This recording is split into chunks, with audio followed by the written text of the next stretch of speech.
Baik, Ustaz, kita lanjutkan kembali informasi di hari ini. Belasan oknum orang tidak dikenal di Karawang, Jawa Barat diduga merusak sebuah kedai lantaran tidak diberi jatah makanan. Tidak hanya itu, para pelaku juga melakukan pemukulan terhadap karyawan kedai. Kedai sambal dada dihancurin orang desa. Sebuah kedai di Jalan Interchange, Desa Sukamakmur, Karawang, Jawa Barat. Pada Jumat malam, porak-poranda setelah dirusak oleh belasan oknum tidak dikenal. Selain merusak sebuah kedai, para pelaku juga menghajar para karyawan yang saat itu sedang mempersiapkan dagangannya. Diduga ada belasan orang yang tiba-tiba datang untuk meminta makan dan meminta jatah uang kepada salah satu kedai nasi.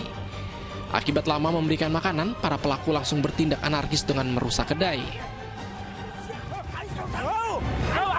Pemilik kedai sebenarnya sempat melawan dan merekam kejadian tersebut dengan ponselnya. Tapi para pelaku yang tidak terima justru merampas handphone korban lalu menghapus video pengrusakan kedai.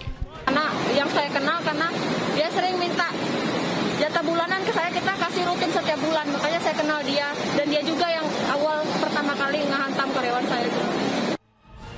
Akibat insiden ini, 4 orang karyawan kedai yang mengalami luka telah dilarikan ke rumah sakit untuk melakukan visum.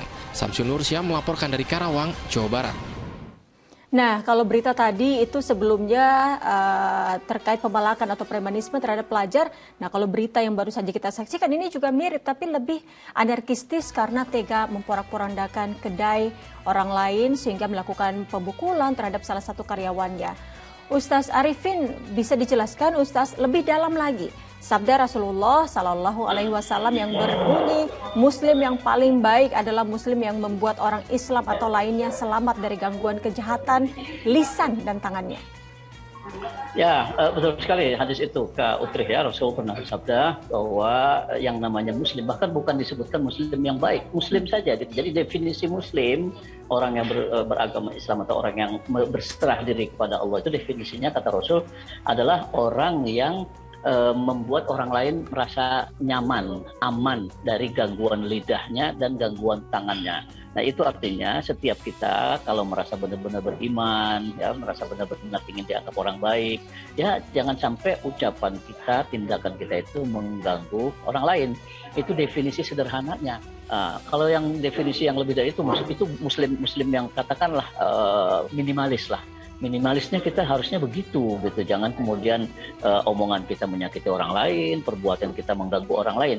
Nah, apalagi kemudian kalau kita mau meningkatkan dari yang minimalis tadi, banyak sekali dari yang minimalis mau yang ke maksimal yang super gitu, itu banyak. Umpamanya jangan melakukan hal-hal yang tidak bermanfaat, jangan mendatangkan kerugian bagi orang lain, atau bahkan memberi kemanfaatan kepada orang lain. Kalau tadi kan tidak mendatangkan keburukan, jadi lisannya, lidahnya maupun perbuatannya, tangannya itu tidak merugikan orang lain. Lagi-lagi saya ingin mencatat di sini bahwa itu antara lain makna pengertian pasif. Jadi asal kita tidak mengganggu orang, lidah kita tidak ngomongin orang, itu udah baik. Nah, tapi kan kita perlu aktif juga. Selain lidah kita tidak mengganggu orang, tangan tidak mengganggu orang, kita juga sebisa mungkin mengeluarkan kata-kata yang sejuk buat orang, atau melakukan tindakan-tindakan yang bisa dinikmati, bisa membuat orang lain merasa nyaman, merasa aman. Nah, itu definisi Muslim yang minimalis tadi secara pasif. Nah, lebih dari itu kita harus melakukan yang aktif juga, bukan saja sekedar diam, tapi aktif. Bagaimana kata-kata kita itu bermanfaat buat orang lain, bagaimana perbuatan kita bermanfaat orang lain, bagaimana keberadaan kita juga bermanfaat untuk lingkungan sekitar. Karena ada nanti definisi lain dari Rasul mengenai orang yang beriman itu diibaratkan kan seperti lebah ketika hinggap di dahan yang kecil tidak bikin patah gitu. Ketika dia tidak akan mengganggu orang lain kalau dia tidak diganggu. Dia juga mengeluarkan madu dan seterusnya. Itu ibarat orang mukmin tidak harus begitu. Jangan mengganggu, jangan mematahkan, jangan membuat susah orang lain, bahkan mendatangkan manfaat. Madu itu kan manfaat untuk kesehatan dan seterusnya itu. Itu pengertian dari hadis yang tadi dan kita tafsirkan dengan hadis-hadis yang lain. Kira-kira begitu. Jangan menjadi orang yang pasif saja, tapi kita juga harus menjadi orang yang aktif, memberi manfaat kepada orang banyak. Begitu, Audrey. Ustaz, apa ganjaran yang diberikan untuk pelaku anarkistis kelak, Ustaz?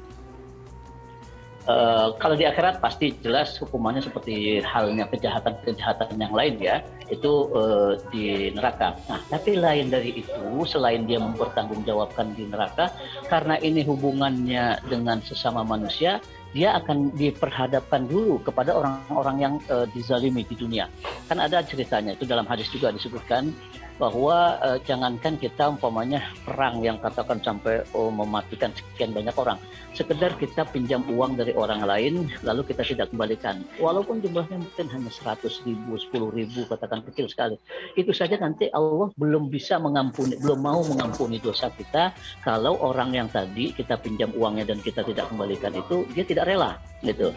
Nah, ini juga begitu dalam kasus anarkis. Kalau orang yang tadi jadi korban itu tidak rela sampai kemudian orang yang pelakunya itu meninggal dunia, nanti akan dipertemukan oleh Allah. Ini dulu orang-orang yang kamu zalimi, rela nggak kamu dijamin? Kalau dia menjawab saya tidak rela ya Allah, itu dia akan walaupun sudah berdoa ya Allah ampuni saya, dia akan disiksa dulu karena tadi itu ada hak orang lain yang dia lakukan dan orang lain tidak rela. Nah, dalam penjelasan hadis yang lain nanti ketika orang itu ditimbang perbuatan baiknya, perbuatan buruknya, nah nanti dia akan perbuatan baiknya itu akan dilimpahkan ke orang-orang yang tadi tidak rela itu, yang dizolimi dan tidak rela, tidak mau memaafkan. Itu perbuatan baiknya, pahalanya kalau ada itu akan dilimpahkan ke orang yang dizolimi tadi. Nah, kalau sekarang pertanyaannya, sahabat juga ada yang bertanya, bagaimana kalau dosa pahalanya sudah habis dilimpahkan ke orang lain?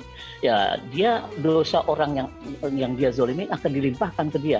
Bayangkan pahalanya sudah habis, kemudian dilimpahkan ke dia dosa orang-orang lain.